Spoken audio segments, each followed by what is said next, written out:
Bonjour monsieur, dame. Nous allons continuer la suite du cours de la structure de la matière, chapitre 1, premier semestre. Maintenant, nous allons aborder les caractéristiques de l'atome. Comment caractérisons un atome? La représentation atomique permet de mettre en évidence les différents constituants de l'atome.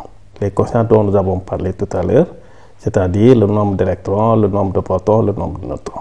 Pour ce faire, on a une symbolisation, et cette symbole nous donne directement la charge du noyau, les nombres de nucléons, de protons et d'électrons. Donc cette symbole est ici. Donc l'atome va être représenté par X, qui sera le symbole chimique, par son nombre de masse, ici c'est-à-dire le nombre de nucléons contenus dans le noyau, et le nombre de charges, qui sera bien sûr le nombre de protons, puisqu'on a dit la charge du noyau est déterminée par le nombre de ses protons. L'atome est électriquement neutre, comme l'est la matière. Donc la matière est aussi électriquement neutre. Donc Z ici va définir un élément chimique. Z, le nombre de protons, définit ce qu'on appelle un élément chimique. Chaque fois que vous avez un élément qui a un Z égale 8, ça ne peut être que l'oxygène. Il n'y a pas un autre atome différent de l'oxygène qui a un nombre de protons égal à 8. Si vous trouvez Z égale 92, c'est uniquement l'uranium. Seul l'uranium a un nombre de protons égal à 92. Ainsi, on va définir un élément chimique. Donc, un élément chimique, c'est l'ensemble des atomes ayant le même numéro atomique, Z. L'ensemble des atomes qui ont le même numéro atomique, Z. Bien sûr, c'est un ensemble, donc c'est un ensemble. Un élément chimique est un ensemble qui est constitué d'éléments différents. Donc, un élément chimique est un ensemble d'atomes qui ont le même nombre, le même numéro atomique, le même nombre de charges. Donc, vous voyez, ici par exemple, le O qu'on appelle, qui a un nombre de masse égal à 16, son Z égale 8. L'oxygène 17, son Z égale 8. L'oxygène 18, son nombre égale 8. Bien sûr, on peut avoir des singletons. Bien sûr, un élément qui n'existe pas, c'est l'ensemble vide. Mais on peut avoir aussi un élément chimique qui a 10, 11, 12, 20 constituants. Ça veut dire 20 éléments dans son ensemble. On écrit.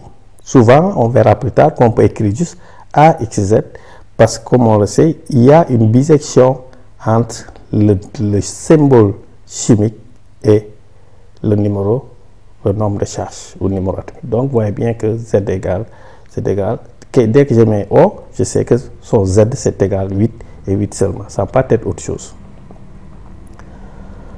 Bien sûr, le nombre de neutrons c'est déterminé par la différence entre le nombre de masse et le nombre de protons.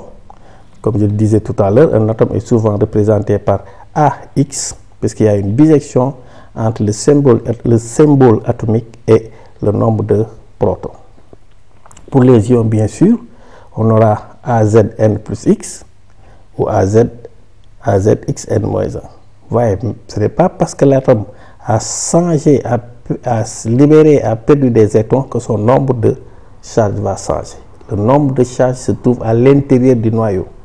Donc, quand l'atome gagne des électrons, on aura N+.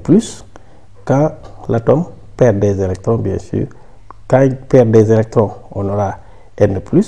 Quand l'atome perd des électrons, il a perdu des charges négatives, il devient positif. Quand il gagne des électrons, il a gagné des charges négatives, il devient négatif. Ici, nous avons bien sûr un cation. Ici, vous avez un anion. Quelles sont les différentes caractéristiques de l'atome? Toujours on est là. Le noyau atomique change d'un élément à un autre. Et même pour le même élément chimique, on peut avoir des noyaux différents. Donc, dans un ensemble chimique, tous les atomes n'ont pas le même noyau. Et de ce fait, en fonction des valeurs relatives des nombres de protons et de neutrons, on a différents types de noyaux. On a différents types de noyaux. Des fois, on définit un nucléide. Qu'est-ce que c'est qu'un nucléide? Et l'ensemble des atomes dont les noyaux contiennent le même nombre de protons et le même nombre de neutrons. Ils ont un représentant. Ce représentant, c'est le couple AXZ. Par exemple, le carbone 12, c'est le représentant de tous les atomes de carbone 12. Donc un nucléide, ce n'est pas seulement un atome, c'est des milliards et des milliards d'atomes. C'est comme je dis l'homme, tout court. L'homme, ce n'est pas un Sénégalais ou un Malien. L'homme, c'est les 5 milliards d'individus qui peuplent la Terre. Donc, un nucléide, c'est ça. C'est l'ensemble des atomes dont les noyaux contiennent le même nombre de protons et le même nombre de neutrons. Tous les atomes identiques ont sont représentés par le même nucléide. Donc, vous voyez, ici, on a le carbone. Vous voyez que Z égale 6, le carbone 14, Z égale 6. Donc, ce sont deux nucléides différents. Parce que ces deux atomes-là n'ont pas le même noyau. Les noyaux ne sont pas identiques. Ici, dans ce noyau, nous avons 12 nucléons, donc 6 neutrons.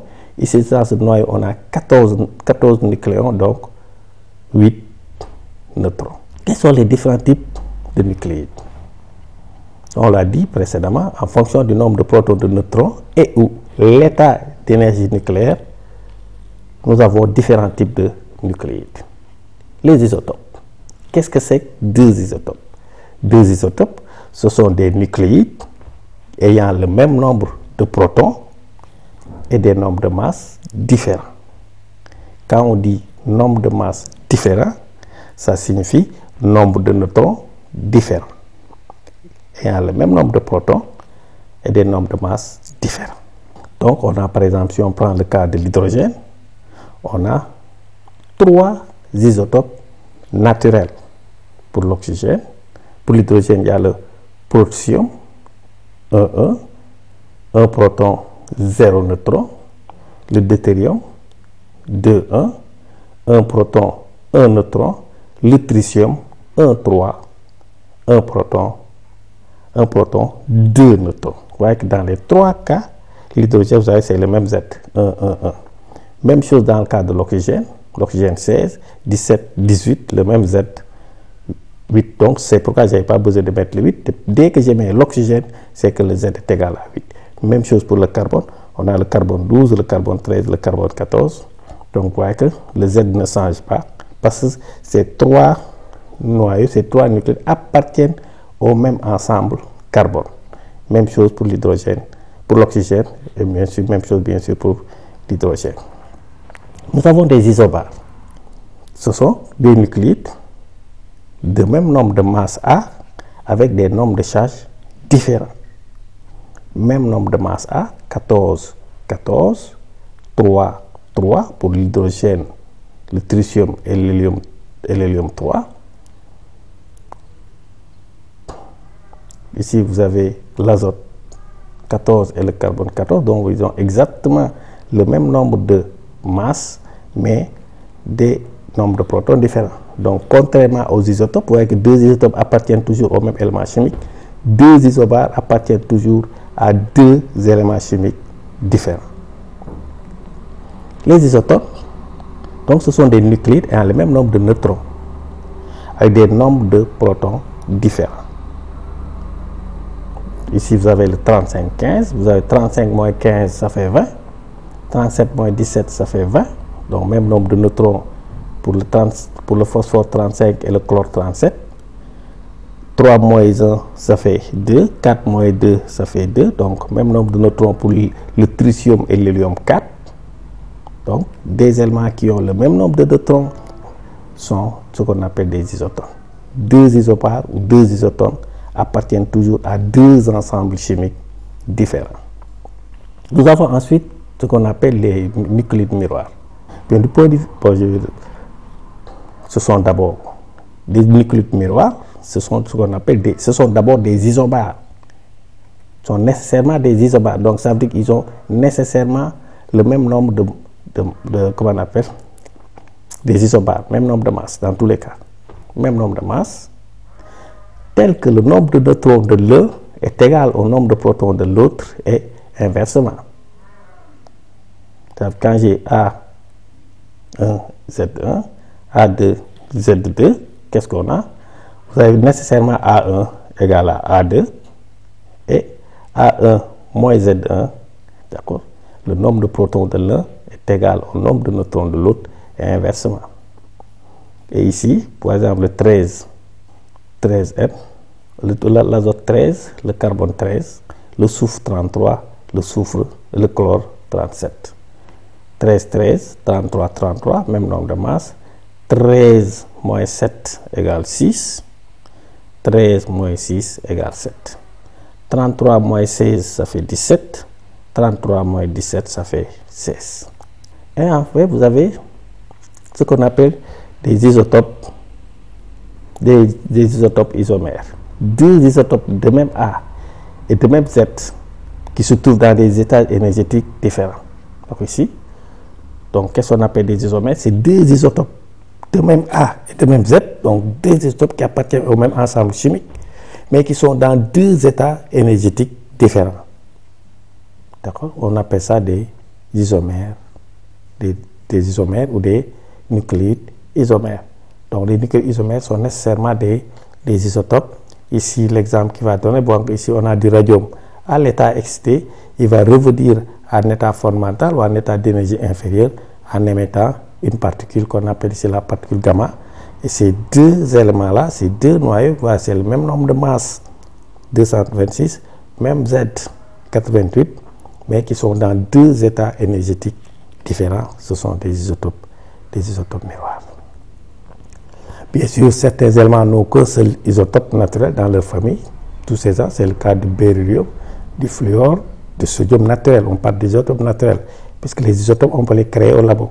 L'aluminium, le phosphore, l'or, ce sont des éléments mononucléides ou monoisotopes. Nous connaissons actuellement 118 éléments. Donc dans le tableau périodique, vous avez 118 éléments. Mais bien sûr, ces 118 éléments représentent 1700 nucléides. Et bien sûr, dans ces 1700 nucléides, il n'y a que 300 qui sont naturels. Tout le reste a été créé au labo par les scientifiques.